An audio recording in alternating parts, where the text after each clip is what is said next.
Hi friends, இன்றைக்கி நம்ம பார்க்க போகிறது ரெட் சில்லி பாஸ்தா எப்படி பண்ணுறதுன்னு பார்ப்போம். நான் வந்து இந்த சங்கு டைப்பில் இருக்கிற பாஸ்தா வந்து வாங்கியிருக்கேன். இதை வந்து ஃபஸ்ட்டு என்ன பண்ணணும்னா, ஒரு பேனில் வந்து தேவையான அளவுக்கு போட்டு நம்ம அது வந்து ஃபில் ஆகிற அளவுக்கு தண்ணி ஊற்றிக்கிறோம். ஊற்றி நல்லா வந்து ஒரு 2-3 மினிட்ஸ் வந்து குக் பண்ணால் போதும். ரொம்ப பாயில் பண்ண தேவையில்லை. இதில் வந்து ஒரு 4-5 ஸ்பூன் அளவுக்கு ஆயில் ஊற்றிக்கலாம். கொஞ்சமாக வந்து சால்ட் ஆட் பண்ணிக்கலாம். சால்ட் ஆட் பண்ணி இது கொஞ்சம் ஒரு 2-3 மினிட்ஸ்க்குள்ளே அது நல்லா பாயில் ஆகிடும்.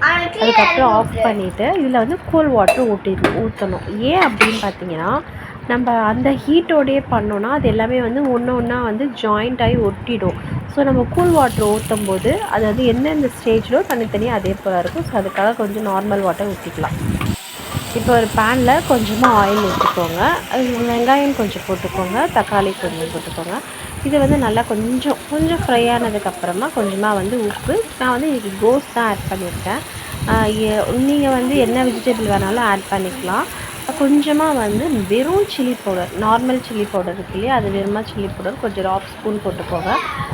ஒரு 2-3 ஸ்பூன் வந்து சோயா சாஸ் அதையும் ஆட் பண்ணிக்கோங்க. 1 ஸ்பூன் அளவுக்கு சுகர் போட்டு நல்லா வந்து மிக்ஸ் பண்ணிக்கோங்க. இந்த சுகர் கொஞ்சம் மெல்ட் ஆகணும். தக்காளி வெங்காயம் ரொம்பலாம் வந்து வதங்கணும்னு அவசியம் இல்லை.